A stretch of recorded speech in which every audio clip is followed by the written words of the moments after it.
بسم اللہ الرحمن الرحیم۔ اللہ تبارک و تعالی جل مجدہ و عز شانہ کی ذات ایک ایسی ذات ہے جس ذات کو انسان اپنی محدود عقل کے ذریعے، اپنی محدود سمجھ کے ذریعے جان نہیں سکتا، اس کا ادراک نہیں کر سکتا، اور نہ ہی یہ دنیاوی انسان اپنی ان آنکھوں سے رب ذوالجلال جل وعلا کی ذات کا احاطہ کر سکتے ہیں۔ تاہم دنیا میں رب ذوالجلال جل وعلا کی ذات اقدس کا دیدار ممکن ہے، نہ صرف ممکن ہے بلکہ واقع بھی ہے، اور اس کے امکان پر حضرت سیدنا موسیٰ علیہ السلام کا یہ گزارش کرنا دلیل ہے کہ سیدنا موسیٰ علیہ السلام نے بارگاہ رب ذوالجلال جل وعلا میں یہ گزارش کی، رب ارنی انظر الیک، اے میرے رب مجھے اپنا دیدار کرا دے، مجھے اپنی زیارت سے مشرف فرما دے، انظر الیک، میں تیری زیارت کروں گا۔ تو رب ذوالجلال جل وعلا نے فرمایا قال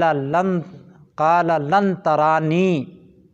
فرمایا تم ہرگز مجھے نہیں دیکھ سکتے۔ یہ فرمانا اس بات کو ظاہر کرتا ہے کہ رب ذوالجلال جل وعلا کو دنیا میں دیکھا جا سکتا ہے اور دیدار الہی ممکن ہے۔ اگر دیدار الہی ممکن نہ ہوتا تو رب ذوالجلال جل وعلا کا فرمان یہ بھی ممکن تھا، لن ارا، مجھے ہرگز نہیں دیکھا جا سکتا، لیکن فرمایا تم ہرگز مجھے نہیں دیکھ سکتے۔ لیکن چونکہ سیدنا موسیٰ علیہ السلام دیدار کے لیے مصر تھے، بار بار عرض گزار تھے، تو رب ذوالجلال جل وعلا نے ارشاد فرمایا وَلَٰكِنِ انظُرْ إِلَى الْجَبَلِ، لیکن تم پہاڑ کی طرف دیکھو، فَإِنِ اسْتَقَرَّ مَكَانَهُ فَسَوْفَ تَرَانِي، تو اگر وہ پہاڑ اپنی جگہ پر ٹھہرا رہا، وہ پہاڑ اپنی جگہ پر برقرار رہا، تو عنقریب تم مجھے دیکھ لو گے۔ فَلَمَّا تَجَلَّىٰ رَبُّهُ لِلْجَبَلِ، تو جب حضرت موسیٰ علیہ السلام کے رب نے اس پہاڑ پر تجلی فرمائی، جَعَلَهُ دَكَّ، تو اس پہاڑ کو ریزہ ریزہ کر دی، وَخَرَّ مُوسَىٰ صَعِقًا، اور حضرت موسیٰ علیہ السلام زمین پر واقع ہو گئے۔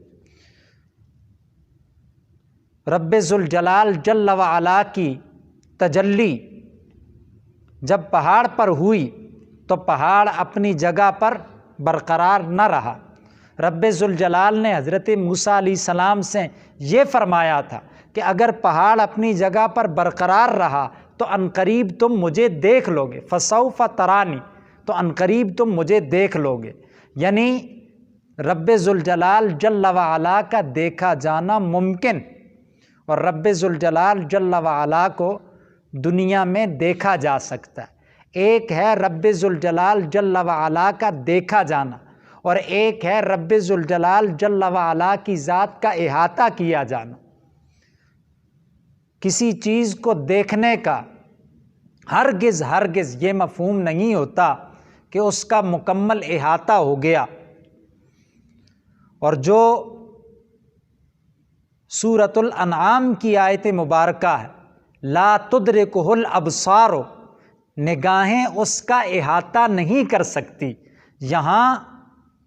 مراد یہ ہے کہ نگاہیں مکمل طور پر ذات الہی کا احاطہ نہیں کر سکتی۔ وَهُوَ يُدْرِكُ الْأَبْصَارَ، وہ نگاہوں کا احاطہ کرتا۔ اس آیت مبارکہ میں رب ذوالجلال جل وعلا کے دیدار کی نفی پر کوئی دلیل نہیں، اور جو ام المومنین سیدتنا عائشہ صدیقہ رضی اللہ تعالی عنہا کا استدلال ہے، وہ ان کی ذاتی رائے، اور ان کی اس ذاتی رائے کے مقابلے میں دیگر صحابہ رضوان اللہ علیہم اجمعین خود سید عالم صلی اللہ علیہ وسلم سے نقل کرتے ہیں، جیسے حضرت سیدنا ابو ذر غفاری رضی اللہ عنہ کا بیان ہے، فرماتے ہیں صحیح مسلم میں بھی کہ میں نے سید عالم صلی اللہ علیہ وسلم سے دریافت کیا کہ کیا آپ نے اپنے رب کے جلوے کو دیکھا؟ تو سید عالم صلی اللہ علیہ وسلم نے فرمایا ہاں، وہ سراپا نور ہے، میں اس کے جلوے سے مشرف ہوا۔ تو صحابہ رضوان اللہ علیہم اجمعین خود رسول اللہ صلی اللہ علیہ وسلم سے دیدار الہی کے متعلق روایت نقل کر رہے ہیں۔ تو جب ایک رسول اللہ صلی اللہ علیہ وسلم کا فرمان ہو اور ایک کسی صحابی یا صحابیہ کا استدلال ہو، تو بلا شبہ سید عالم صلی اللہ علیہ وسلم کا جو فرمان ہے وہ مقدم ہوگا اور اسی پر عمل ہوگا۔ اور پھر حضرت سیدنا عبداللہ ابن عباس رضی اللہ عنہما سے بھی یہ منقول ہے کہ سید عالم صلی اللہ علیہ وسلم نے اپنے رب کے جلووں کو دیکھا۔ آپ علیہ الصلاۃ والسلام اپنے رب کے دیدار سے مشرف ہوئے، اور اس آیت مبارکہ کی تفسیر میں بھی آپ نے یہی فرمایا، ما زاغ البصر وما طغی، کہ نگاہیں نہ ہٹی اور نہ بٹی، یعنی سید عالم صلی اللہ علیہ وسلم نے جب رب ذوالجلال کے جلوے کو دیکھا، رب ذوالجلال کی زیارت سے آپ علیہ السلام مشرف ہوئے، رب کے انوار کو دیکھا، ما زاغ البصر، تو نہ نگاہیں بہکی،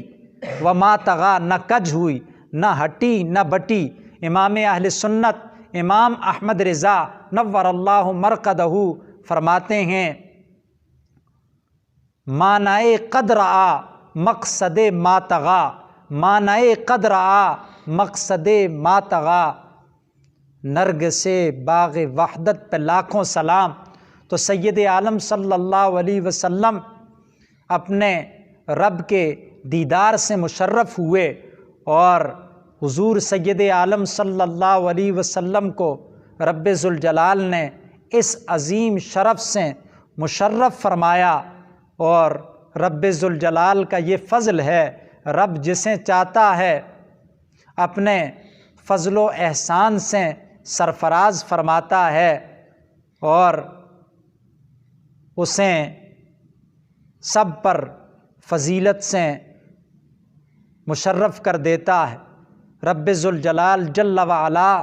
سے دعا ہے وہ اپنے حبیب لبیب حضور پرنور سید العالمین محمد الرسول اللہ صلی اللہ علیہ وسلم کے صدقے و طفیل میں ہمیں بھی کل قیامت میں اپنے جلووں سے شاد کام فرمائے، ہمیں بھی کل قیامت میں اپنی زیارت سے مشرف فرمائے، اس لیے کہ اہل ایمان کل قیامت میں اپنے رب کے دیدار سے مشرف ہوں گے۔ ارشاد ہوا، وجوہ یومئذ ناظرۃ،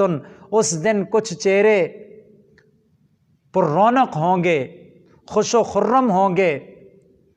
ہنستے بستے ہوں گے۔ الی ربہا ناظرہ، وہ اپنے رب کے جلووں سے شاد کام ہو رہے ہوں گے، اپنے رب کی زیارت سے مشرف ہوں گے۔ تو آخرت میں تو سارے اہل اسلام اور اہل ایمان کے لیے، جملہ اہل جنت کے لیے رب ذوالجلال نے اپنی زیارت کا شرف رکھا ہے، لیکن دنیا میں رب ذوالجلال نے یہ بتا دیا، اس شرف کے لیے میں نے جسے منتخب کیا ہے، اس شرف کے لیے میں نے جسے چنا ہے، وہ ذات پاک رسالت مآب صلی اللہ علیہ وسلم ہیں۔ وہ سید الانبیاء محمد الرسول اللہ صلی اللہ علیہ وسلم ہیں، جنہیں شب معراج رب ذوالجلال نے اس عظیم شرف سے مشرف کیا۔ تبارک اللہ، شان تیری تجھی کو زیبا ہے بے نیازی، کہیں تو وہ جوش لن ترانی، کہیں تقاضے وصال کے ہیں۔ وما توفیقی الا باللہ وما علیہ الا البلاغ۔